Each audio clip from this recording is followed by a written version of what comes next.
మీ hostel మీద complaint ఉందమ్మా. ఇక్కడ రుచికరంగా చేయడం లేదు, క్వాలిటీ ఇవ్వడం లేదని మీ కంప్లైంట్ ఉంది మాకు.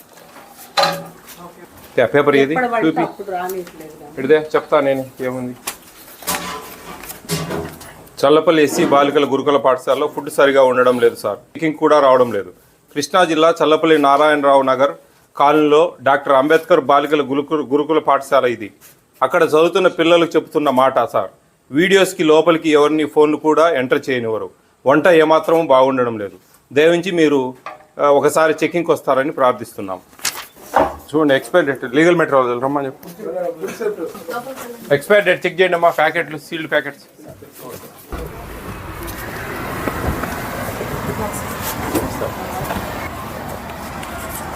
కుకింగ్ ఎక్కడ ఉంది మేడం? అటు సైడ్ సార్. బయట ఉంటున్నారు కదా ఇప్పుడు గేమ్స్ కి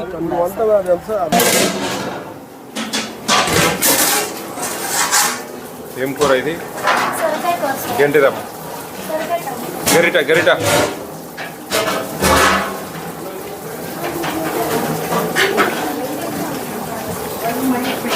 ఎంతమంది స్ట్రెంత్ ఉన్నారమ్మా ఇప్పుడు మేడం? ఎంతమంది స్ట్రెంగ్త్? 602 మందికి సరిపోయిద్దా ఇది? సొరకాయ కూర సరిపోయిద్దమ్మా ఇది? సాంబారు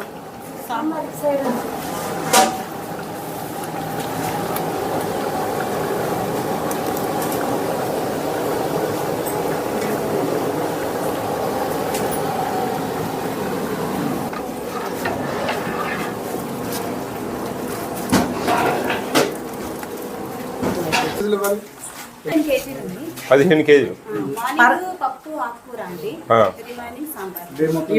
దీంట్లో ఎంత ఉందమ్మా పప్పు? ఏమబ్బా 6 కేజీస్ ఉన్నట్లే అనిపించడం లేదే. మీ హాస్టల్ మీద కంప్లైంట్ ఉందమ్మా. ఇక్కడ రుచికరంగా చేయడం లేదు, క్వాలిటీ ఇవ్వడం లేదని మీ కంప్లైంట్ ఉంది మాకు. ఇక్కడ ఎవరిని లోపలికి రానివ్వరు, వీడియోస్ ఫోటోలు తీసుకొనివ్వరు. వస్తానే ఉంటారు సార్ వీడియోస్.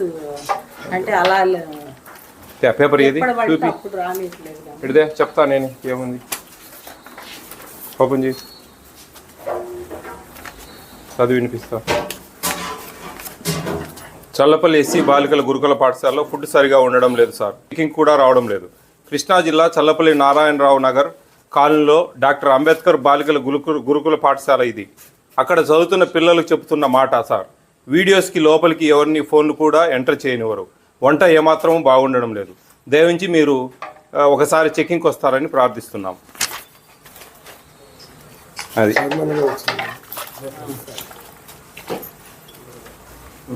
కాబట్టి ఆ కంప్లైంట్ రాకుండా చూసుకోండి అమ్మా. అంటే నేను ఆ కంప్లైంటే ప్రాథమికం అని అనను. మీతో ఎప్పుడన్నా గొడవ కావాల్సుకోవరన్నా కూడా పెడతా ఉంటారు, నేను కాదనను. కానీ నిప్పులేంది పొగరాదని విశ్వసిస్తాను నేను. కాబట్టి కొంచెం జాగ్రత్తగా ఉండండి, కొంచెం కేర్ఫుల్గా ఇబ్బంది కలగకుండా చూడాలి పిల్లలకు. ఎందుకంటే ప్రభుత్వం ఇంత చేస్తూ ఉంది, మీరు కూడా సహకరించాలా. ప్రతి ఒక్క విషయంలో అందరికీ మంచి భోజనాలు ఇవ్వాల్సిన బాధ్యత మీ అందరి మీద ఉంది. కడుపు నింపే కార్యక్రమం ఏదేదో బయట రెవెన్యూలో ఇంకా ఎక్కడెక్కడ ఏమో జరుగుతూ ఉంటాయి, ఆస్తులు గీస్తులు ఇవన్నీ. కానీ ఇది పిల్లలకు అన్నం పెట్టే కార్యక్రమం. దేవుడు మనల్ని నిండుగా మెండుగా ఆశీర్వదిస్తాడు మీరు మంచిగా భోజనాలు పెడితే. పిల్లలతో ఇంకా కాలే కదా ఇప్పుడు టేస్ట్ చూడండి. ఎక్స్పైర్ డేట్ లీగల్ మెటీరియల్ రమ్మని చెప్పు.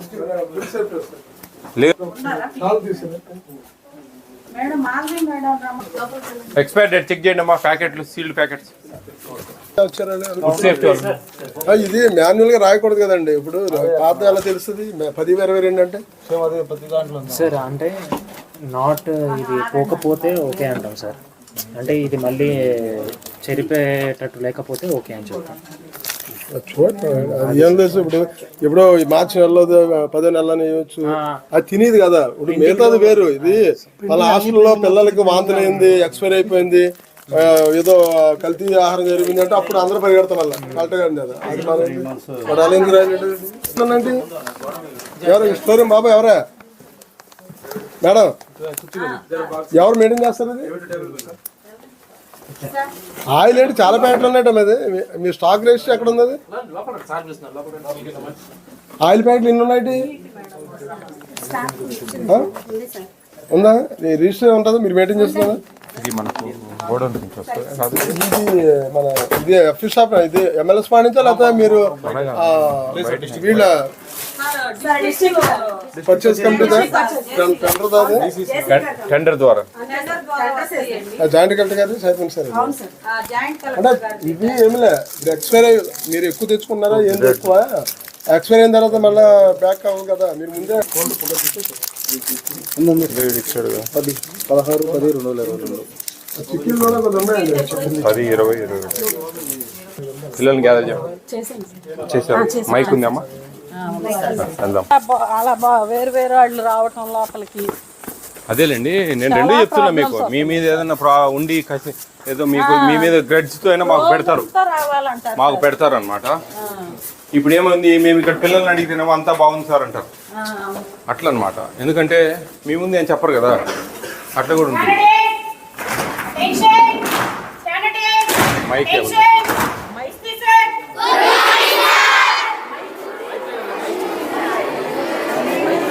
Good morning. ఇది వెరీ గుడ్.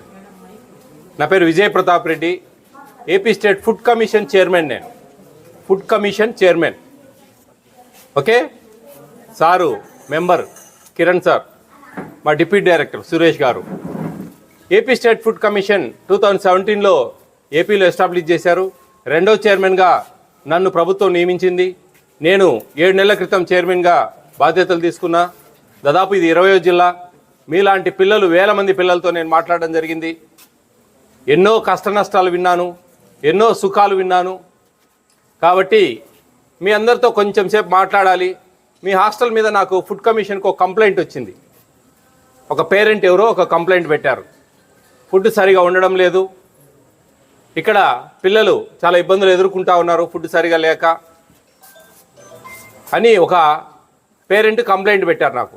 మీరు ఒకసారి ఎవరు కూడా అక్కడ చెకింగ్ చేయడం లేదు, ఎవరు పట్టించుకోవడం లేదు అని. ఇక్కడ చూస్తే వాతావరణం బాగానే అనిపించింది నాకు. మేడం అయితే ఏంటి, మీ ఇన్ఛార్జి వార్డెన్ అయితే ఏంటి, మీరైతే ఏంటి, నాకైతే కొంచెం పాజిటివ్ థింకింగే ఉంది. Okay, well and good. ఏదేమైనా కానీ మీకు ఎలా ఉంది ఇక్కడ, భోజనాలు బాగున్నాయా?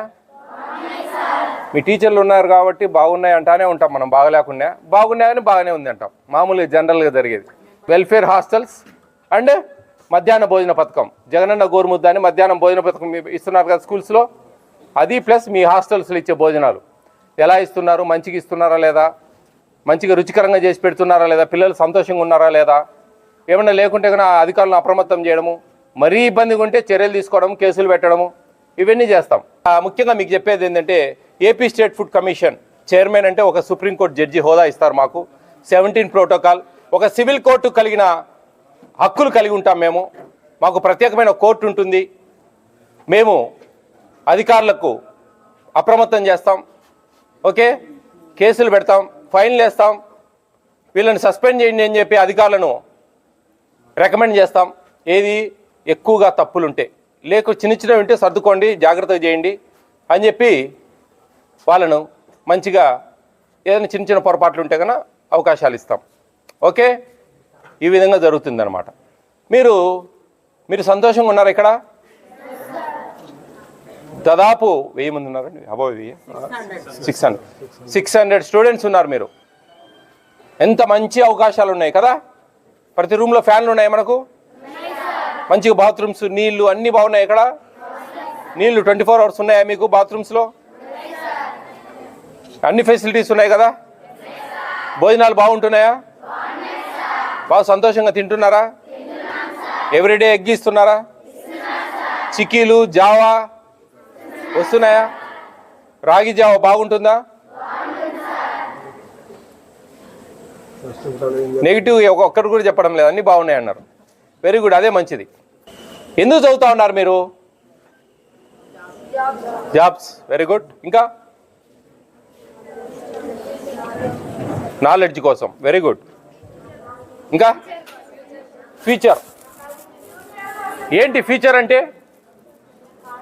What is the future? భవిష్యత్ అంటే ఏంటి? అంటే ఇప్పుడు కాళ్ళ మీద లేరా మీరు? చేతుల మీద ఉన్నారా? కాళ్ళ మీద ఉన్నారు కదా. లిజన్, నాగరికత పెంపొందించుకునే దానికోసం ఒక మీ భవిష్యత్తును మీరు అందంగా డిజైన్ చేసుకోవడానికి కోసం. ఆడపిల్లలు మంచిగా చదువుకొని ముందుకెళ్తే కానీ ఎన్నో అవకాశాలు ఉన్నాయి. మీకు రిజర్వేషన్స్ ఉన్నాయి. బాగా మంచి జాబ్స్ రావాలంటే మీరు ఇష్టంగా చదవాలా. చదివితేనే మీకు భవిష్యత్తు ఉంటుంది. ఓకే, చదువుతారా మరి? జాబ్స్ కోసమైనా చదవడం అంటే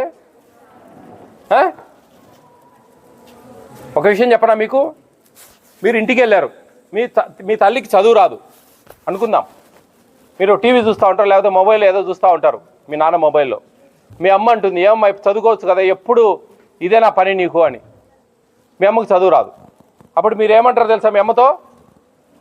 బాబు చెప్పినోలేమ్మా మాకు తెలుసు, కానీ ఎప్పుడు చదువుకోవాలన్నా మాకు తెలుదా? అవునా కదా? కొన్ని సందర్భాలలో మనం బాగా ఇంట్రెస్ట్గా సినిమా చూస్తూ ఉంటాం. మీ అమ్మ మాట అంటే ఏమంటాం? అదే మాట అంటాం కదా. అవునా కదా? చెప్పండి కదా. ఇది మీకు రాకూడదు. మీరు చదువుకుంటే అది రాదనమాట. చదివితే ఉద్యోగాలు చేయాలని ఏం లేదు. మీ పిల్లలకు చదువులు చెప్పుకోవచ్చు, మంచి కూర్చోబెట్టుకొని మంచి చదువు చెప్పుకోవచ్చు. ఒక 2 ప్రాబ్లమ్స్ లేకపోతే 2 క్వశ్చన్స్కి ఆన్సర్స్ అడిగినారంటే మీ పిల్లలు మీ కంట్రోల్లో ఉంటారు, మీ చేతుల్లో ఉంటారు. లేదు మా అమ్మ మాట వినకూడదు, మనం ఏమంటే అది చేయాలంటే కన్నా వద్దున నాయన మా అమ్మ చెలాకు తిప్పి వాంచుతుంది, జాగ్రత్తగా ఉండాలనే భయం ఉంటుంది. ఎందుకంటే మీరు చదువుకున్నారు కాబట్టి. అది చదువుకుండే విలువ. ఓకేనా? అర్థమవుతుందా? మీ భర్తలను కండిషన్లో పెట్టుకోవచ్చు చదివితే గన. ఇప్పుడు 30,000 జీతం వస్తూ ఉందమ్మా మీ ఆయనకు, మీకు చదువు రాదంటే కన్నా మీ ఆయన ఇష్టానురాజ్యం, ఆడింది ఆట పాడింది పాట. అదే చదువుకున్న వాళ్ళు అయితే కన్నా అడుగుతారు, మీరు ఏమైందబ్బా 30,000 10,000 నాకు ఇచ్చిన ఖర్చులకు మీద 20,000 ఆడబెట్టే ఉంటావు. అప్పుడు నాయన నా భార్య చదువుకునేది జాగ్రత్తగా ఉండాలా, ఓకే, ఈ డబ్బులు లెక్కచారాలు అడుగుతుంది, మనం ఈ ఫ్రెండ్స్కి పెట్టడము, తాగడము, తినడము, దల్లడము ఇవన్నీ కంట్రోల్ చేయాలా, లేకుంటే ఇబ్బంది వస్తుంది నా భార్యతో, ఈమె ఏమేమో పెడుతుంది, అన్నం పెట్టదు నాకు, ఇంత ఉప్పు ఎక్కువ వేస్తుంది లేకుంటే అని ఒక భయం ఉంటుంది మీ ఆయనకు. అవునా కదా? కరెక్టే కదా? అందుకు చదువు అవసరం. ఓకే, ఎంతసేపు మనం ఉద్యోగాల కోసం అనుకోవద్దు. నాగరికత పెరుగుతుంది. మీకు చిన్న గొడవలు ఉంటే మీరు మంచిగా ప్లాన్డ్గా మైండ్ పెట్టి కొన్ని సమస్యలు తీర్చుకోగలరు. ఎంత సమస్యనైనా చిన్నగా చూడొచ్చు. ఏరోప్లేన్లో పోతూ ఉంటాం, కింద చిన్నగా ఉంటాయి ఇల్లులు, ఇంటి కిందికి వచ్చి చూస్తే చాలా పెద్దగా ఉంటుంది. మీరు సమస్యను కూడా ఏరోప్లేన్లో పోయినట్టు చూడాలా. కిందికి వచ్చి చూస్తే ఇబ్బంది పడతారు, ఎందుకంటే పెద్దగా ఉంటుంది అది. అంత చిన్నగా చూస్తేనే మీరు సమస్యలు తీర్చుకోగలరు. చుట్టుపక్కల మీ ఇంట్లో, మీ చుట్టుపక్కల మీ వీధిలో మీకు ఒక ప్రత్యేక గుర్తింపు ఉంటుంది చదువుకునే పిల్లలంటే. ఆమె చదువుకునేదబ్బా పలానామె, ఆమె దగ్గర పోయి ఏదైనా చదివించుకుందాం, పిల్లలకు ఒక ట్యూషన్ పెట్టించుకుందాం, ఇట్లా ఒక గౌరవం వస్తుంది మీకు. అందుకు చదువుకోవాలి. ఓకేనా? బాగా చదువుకుంటారా? ఇష్టంగా కష్టపడి చదువుతారా? కష్టపడ్డామా? ఇష్టపడ్డాం. కష్టపడేది అనేది మూటలు మోసేవాళ్ళు, పైళ్ళు పొలాలు చేసేటోళ్ళు కష్టం. మనకు కష్టం లేదు. ఇక్కడ మంచిగా అన్నీ ఇచ్చారు మనకు, ప్రభుత్వం అన్నీ ఇస్తూ ఉంది. ఓకే, ప్రభుత్వం అన్ని ఊరికి ఇస్తూ ఉందని అవహేళన చేయడానికి ఎవరికి హక్కు లేదు. ఇది మీ రైట్. ప్రభుత్వం మీకు ఇస్తున్న ఒక రైట్ ఇది. ఈ రైట్లో మీకు మీ మెనూ ప్రకారం మీ భోజనాలు మీకు రావాలా. ఏ ఒక్కరోజు కూడా ఒక ఎగ్గు కూడా మిస్ కావడానికి లేదు, ఖచ్చితంగా ఇవ్వాలా. ఎక్కడ ఎటువంటి ప్రాబ్లం వచ్చినా కానీ ఏపీ స్టేట్ ఫుడ్ కమిషన్కు మీ పేరెంట్స్ మొబైల్ ఫోన్లలోంచి, ఆండ్రాయిడ్ ఫోన్లలోంచి మాకు కంప్లైంట్ పెట్టచ్చు. నెంబర్ చెప్తాను, నోట్ చేసుకుంటారా? మైండ్లో పెట్టుకుంటారా? Simple number 9490 55 117. చెప్పండి చూడకుండా. 9490 55 117. ఇది లైఫ్ లాంగ్ ఉంటుంది ఏపీ స్టేట్ ఫుడ్ కమిషన్కి ఈ వాట్సాప్ నెంబర్. ఈ వాట్సాప్ నెంబర్లో మీరు కంప్లైంట్ పెట్టి, ఇప్పుడు మీ కంప్లైంట్ పెట్టారనే మేము వచ్చాము ఇంత దూరం తెలుసా. దాదాపు 1 hour 1.5 hours జర్నీ చేసాం మేము. ఊయూరు నుంచి ఇక్కడికి రోడ్డు బాగా లేకుండా వచ్చాం. ఒక పేరెంట్ పెట్టిన కంప్లైంట్కు, ఒక పేరెంట్ పెట్టిన చిన్న కంప్లైంట్కు ఇది ఎంతవరకు నిజము తెలుసుకుందాం అనే ఒక మంచి ఉద్దేశంతో. అది మీరు బాగా అర్థం చేసుకోవాలి. ఓకే, ఎందుకు నేను ఈ నెంబర్ మీతో బైహార్ట్ చేయించాను తెలుసా? చిత్తూరులో ఒక హాస్టల్కి వెళ్ళాను నేను, పోస్ట్ మెట్రిక్ హాస్టల్. ఆ హాస్టల్లో నేను సామాన్యంగా ఎక్కడ వంట మామూలుగా 30% బాగున్నాయని బాగుందండి, ఏదో కొంచెం ఉప్పు ఎక్కువైంది, లేకపోతే కారం ఎక్కువైంది, లేకుంటే ఏదైనా కొంచెం కొత్తిమీర ఎండి టేస్ట్ వస్తుంది, కొంచెం ఆయిల్లో కొంచెం పోపు పెట్టండి అని చెప్పి నాకు తోచిన సలహాలు సూచనలు ఇచ్చేసి వెళ్ళిపోతా. 30% బాగున్నాయని పెద్దగా నేను ఫోర్స్ చేయను, ఎందుకంటే కొన్ని సందర్భాల్లో బాగుంటుంది, ఒకరోజు బాగా కాదు. మన ఇంట్లో కూడా తల్లి ఎంత మనసు పెట్టి చేసినా కానీ కొన్నిసార్లు బాగా కాదు. బాగా చేసుకోండి అమ్మా, బాగా ఇంప్రూవ్ చేయండి, పిల్లలు కదా మంచి భోజనాలు ఇష్టంగా తినాలి. వాళ్ళ తల్లిదండ్రులు వదిలేసి ఇక్కడ ఉన్నారు, మీరే తల్లిదండ్రులుగా భావించి వాళ్ళకు మంచిగా పెట్టాలి భోజనాలు అని చెప్పి చెప్తాను. అలాంటిది 1% బాగలేదు ఆ చిత్తూరు హాస్టల్లో. చాలా బాధేసింది నాకు. క్యాబేజీ కర్రీ, పప్పు ఉండే, ఆ 2 ఉన్నాయి. ఆ 2 నాకు నచ్చకుంటే సీరియస్ అయ్యాను. కరెక్ట్ కాదమ్మా ఇది మీరు అని చెప్పి నేనేమి యాక్షన్ ఏం తీసుకోలేదు. వాళ్ళ మీద కేసులు పెట్టచ్చు నేను ఆన్ ద స్పాట్లో. వాళ్ళకి ఏదైనా రికమెండ్ చేయొచ్చు, మేము సస్పెండ్ చేయమని. కానీ మేము అలా కాకుండా లేదమ్మా కొంచెం అర్థం చేసుకోండి మీరు అని సీరియస్గా చెప్పి, ఇట్లే మీకు కార్డు ఇచ్చాను కదా ఇప్పుడు కొంతమందికి, అలా కార్డు ఇచ్చాను అందరికీ ఆ హాస్టల్లో. అప్పుడు నెంబర్ ఇట్లా పలికిచ్చావని కాదు, ఇది నేను చెప్పేది దాదాపు 3 months ago. ఓకే, అప్పుడు నేను అది చెప్తూ వచ్చాను ఆమెకు. ఇక్కడ బాగలేని హాస్టళ్లలో నేను వచ్చేసిన తర్వాత ఈ కార్డులన్నీ ఇక్కడ ఉండే వార్డెన్ మేడం వాళ్ళు కలెక్ట్ చేసుకుంటారు ఎనికి, ఎందుకంటే మళ్ళీ వాళ్ళు కంప్లైంట్ పెడతారేమో నేను భయంతో అని నేను ఆ లాస్ట్ మీటింగ్ అది ఆ రోజు చిత్తూరులో రూమ్కి వచ్చిన 10 నిమిషాలకు మెసేజ్ పెట్టింది ఓ పాప. ఏమని, పోస్ట్ మెట్రిక్ అంటే వాళ్ళ దగ్గర డిగ్రీ వాళ్ళు ఫోన్లు ఉంటాయి. ఏమని పెట్టిందంటే, సార్ మీరు చెప్పింది నిజమే, మీరు పోతానే కార్డులన్నీ తీసేసుకున్నారు అని. అందుకని ఎట్లా ఇప్పటికీ మనకు ఒకటి జరుగుతుందంటే దానికి ఆల్టర్నేట్ ఏందని ఆలోచిస్తాం. ఏం చేయాలా అని చెప్పేసి ఈ విధంగా ఆలోచించాను. నెంబర్ బై హార్ట్ చేపియాల పిల్లలకు. అప్పుడు ఎవరైనా దొంగలించగలరా? ఎవరు దొంగలేరు కదా. మీరు పోతానే రాసేసుకుంటారు డైరీలలో, బుక్కులలో. అవునా? 9490551117 అనేది WhatsApp number. It's very powerful number, గుర్తుపెట్టుకోండి. లైఫ్ లాంగ్ ఈ 4 లైన్ డిపార్ట్మెంట్స్లో ఎక్కడ ఏ పొరపాటు జరిగినా కానీ మీరు పెద్ద అయినాక, మీరు అంగన్వాడీ సెంటర్స్కి వెళ్ళాక, లేకుంటే ఇక్కడ గర్భిణీ స్త్రీలాగా అక్కడికి వెళ్ళినా, బాలింతలుగా అక్కడికి వెళ్ళినా, లేకపోతే ఇక్కడ ఈ మన రేషన్ బియ్యంలో తూకాలు సరిగి ఇవ్వకుండా, వీటన్నిటి మీద యాక్షన్ తీసుకుంటాం. కాబట్టి జాగ్రత్తగా మీరు మంచిగా ఈ ఫుడ్ కమిషన్ను ఉపయోగించుకోండి. మీ హక్కును సాధించేదానికి వెనుకల్లా మేము ఫుడ్ కమిషన్ అనేది ఉంది అనేది గుర్తుపెట్టుకోండి. మంచి భవిష్యత్తు ఉంటుంది మీకు. ఇష్టంగా చదవండి. మీ టీచర్లు కూడా మంచిగా చెప్తారు మీకు అందరి చదువులు. ఇన్ని మంచి అవకాశాలు ఇచ్చారు ప్రభుత్వం, అవన్నీ ఉపయోగించుకోవాలని మనస్ఫూర్తిగా మిమ్మల్ని దీవిస్తూ అందరికీ థ్యాంక్ యూ అనండి.